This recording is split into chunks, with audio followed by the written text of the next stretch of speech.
Perkenalkan, nama saya Dodi Saputra Simanjorang dengan NPM 223510777. Nah, di sini saya akan membuat video untuk menjelaskan jurnal yang telah diberikan sebagai pengganti absensi di mata kuliah Digital Forensics. Nah, di sini jurnal pertama yakni dengan judul Digital Forensics Acquisition and Analysis on CCTV Digital Evidence Using Static Forensic Method based on ISO/IEC 27037.22014, yang mana jurnal ini dibuat oleh dosen saya Rizky Akbar Ramadan, lalu ada Desti Mualfa dan Dedi Haryadi.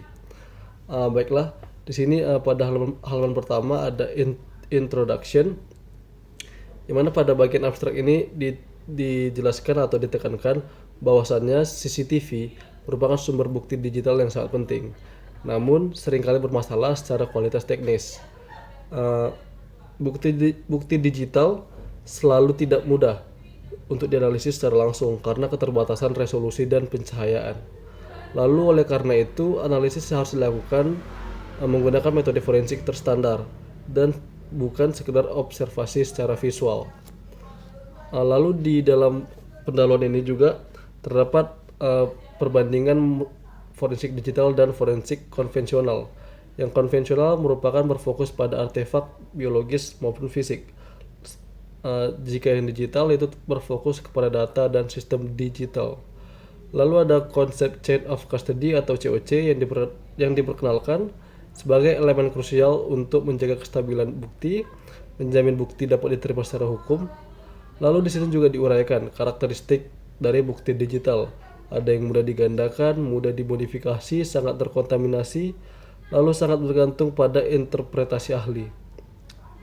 Nah, baru selanjutnya pada halaman kedua. Nah, di sini juga yang menjadi fokus utama pada halaman ini adalah menyoroti masalah teknis visual CCTV dan implikasinya terhadap analisis forensik. Di sini ada beberapa hal penting, yakni perbedaan ukuran tubuh manusia di dunia nyata dan tampilan di CCTV.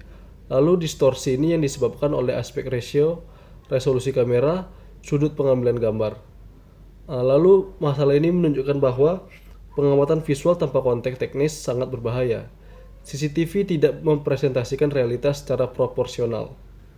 Selanjutnya di sini dijelaskan juga tahapan awal forensik.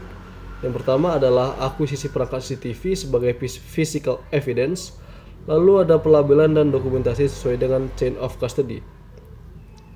Lalu ada ekstraksi file video sebagai digital evidence. Nah, untuk di halaman ketiga atau halaman selanjutnya, di halaman ini dijelaskan kerangka metodologi utama penelitian seperti gambar yang bisa dilihat ini. Lalu ada yang pertama ada acquisition. Ini merupakan tahap dilakukan di mana di tempat kejadian perkara dengan fokus pada identifikasi sistem CCTV, menjaga integritas perangkat, serta pencegahan perubahan data. Lalu tahap ini berorientasi pada pencegahan kontaminasi bukti. Ada core acquisition, tahapan lanjutan yang di laboratorium forensik yang melibatkan pada imaging, hash verification, lalu analisis data. Nah, di sini juga ditulis secara eksplisit mengacu pada ISO/IEC 27037.22014 yang menegaskan bahwa bukti digital harus diperlakukan secara minimal. Lalu semua tindakan harus terdokumentasi serta investigator tidak boleh melampaui kompetensi teknisnya. Pada halaman ini menunjukkan bahwa forensik digital adalah proses sistematis dan disiplin, bukan sekedar penggunaan tools. Nah, lalu pada halaman selanjutnya, di halaman ini adalah menjelaskan implementasi teknis forensik secara rinci. Di sini ada proses imaging, yang mana ini merupakan duplikasi data CCTV. Lalu hash value dihitung untuk menjamin keaslian, serta bukti asli tidak disentuh kembali. Lalu ada collection. File video diseleksi dari beberapa kamera, lalu dipilih kamera yang mengandung objek mencurigakan, serta hash dihitung ulang untuk konsistensi. Nah, lalu ada analisis. Analisis dilakukan dalam dua lapisan. Yang pertama ada metadata analisis menggunakan EXIF tool, yang mana ini menentukan waktu, format, serta durasi. Serta visual analisis menggunakan Adobe Premiere dan Lightroom. Ini untuk memperjelas objek dalam kondisi cahaya buruk. Nah, di sini juga ditegaskan bahwasannya manipulasi visual bukan pemalsuan, serta manipulasi hanya dilakukan pada salinan data. Pada halaman ini juga memperlihatkan keseimbangan antara teknologi multimedia dan prinsip forensik. Nah, selanjutnya pada halaman selanjutnya, ini merupakan halaman kesimpulan, yang mana pada kesimpulan ini merupakan serta hasil akhir dari refleksi ilmiah, yang mana pada tahap laporan semua proses dari awal hingga akhir dirangkum. Fokus utama pada timestamp kemunculan objek mencurigakan, serta timestamp digunakan untuk membangun kronologi kejadian. Serta kesimpulan utamanya yakni adalah forensik digital tidak menentukan vonis, serta forensik digital hanya memperkuat keyakinan hukum. Nah, di sini juga disebutkan beberapa keterbatasan, yakni manipulasi visual tidak dapat menyamakan ukuran objek CCTV dengan dunia nyata, serta statik forensik tidak mampu merekonstruksi kejadian secara dinamis. Baiklah, ini adalah jurnal yang pertama dan saya akan masuk ke jurnal yang kedua. Nah, pada jurnal yang kedua ini dengan judul Digital Forensic Investigation for Non-Volatile Memory, Architecture by Hybrid Evaluation Based on ISO-IEC 27037.22012 and NIST SP800/86 Framework, yang mana jurnal ini dibuat oleh Bapak Rizky Akbar Ramadan, Bapak Panji Rahmat Setiawan, dan Dedi Haryadi. Nah, baiklah, pada halaman pertama yakni ada pada bagian abstrak, yang dimana di sini dijelaskan bahwasannya penanganan bukti digital merupakan inti dari praktik forensik digital, serta bukti digital yang diteliti secara spesifik adalah non-volatile digital evidence, yaitu data yang tetap tersimpan meskipun perangkat mati. Serta penelitian ini tidak sekadar mengimplementasikan suatu standar, tetapi menggabungkan dua standar utama, yakni ISO-IEC 27037.22012 yang mana berfokus pada identifikasi, pengumpulan, akuisisi, dan preservasi. Serta ini juga menggunakan standar NIST SP800/86 yang berfokus pada tahapan investigasi, analisis, dan pelaporan. Nah, di sini tujuan utama penelitian yakni adalah merancang framework hybrid yang dapat digunakan sebagai prosedur legal dan teknis dalam penanganan bukti digital non-volatile.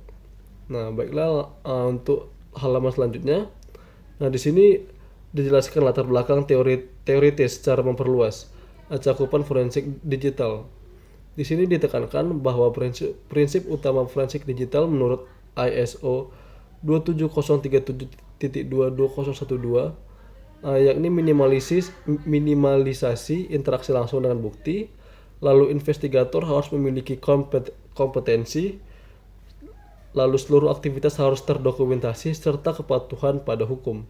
Nah, selanjutnya juga dijelaskan bahwa forensik digital telah berkembang menjadi berbagai cabang, yakni terdapat poin pertama ada computer forensik, lalu mobile forensik, lalu network forensik, serta cloud and IoT forensik.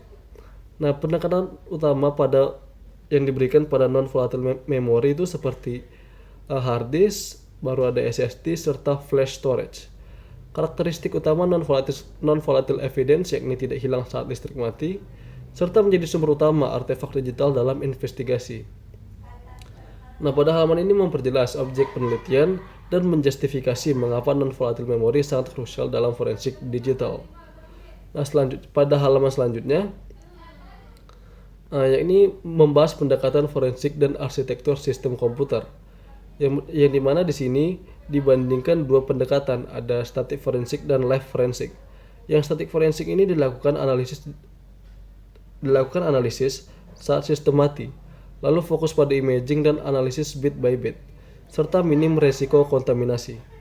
Lalu yang live forensik, yang mana ini analisis saat sistem berjalan, lalu beresiko mengubah bukti, serta masalah legal dan hak akses. Nah, di sini juga ditekankan bahwasannya live forensik melanggar prinsip chain of custody jika tidak dikontrol. Lalu static forensik lebih sesuai untuk non-volatile memory. Selanjutnya di sini juga dijelaskan arsitektur penyimpanan seperti hard disk berbasis magnetik, lalu ada SSD berbasis NAND, yang mana TRIM menjadi isu forensik. Lalu halaman ini juga menguatkan alasan pemilihan statik forensik sebagai pendekatan utama dalam penelitian. Nah, pada halaman selanjutnya, ya, ini merupakan halaman inti analisis komparatif penelitian, yang dimana di sini dibandingkan dua standar utama. Yang pertama ada NIST SP800-86, yang mana kuat pada alur investigasi forensik, namun lemah dalam detail teknis pengamanan bukti. Lalu pada poin kedua ada ISO IEC 27037.22012, yang mana ini kuat dalam pengamanan dan preservasi bukti, tidak mengatur analisis dan pelaporan.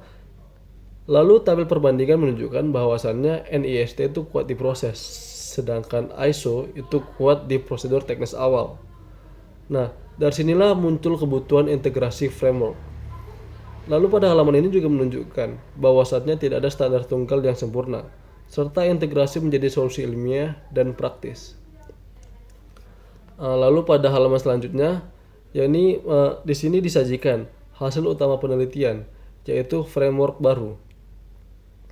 Framework yang diusulkan ada mengadopsi alur investigasi NIST, yang mana ada collection, examination, analysis, dan reporting. Lalu mengintegrasikannya faktor-faktor ISO 27037 seperti ketergantungan listrik, enkripsi, kapasitas media, serta waktu dan personal. Lalu framework ini bersifat preventif, yang mana mencegah kehilangan bukti, serta adaptif, dapat diterapkan pada berbagai kondisi TKP digital.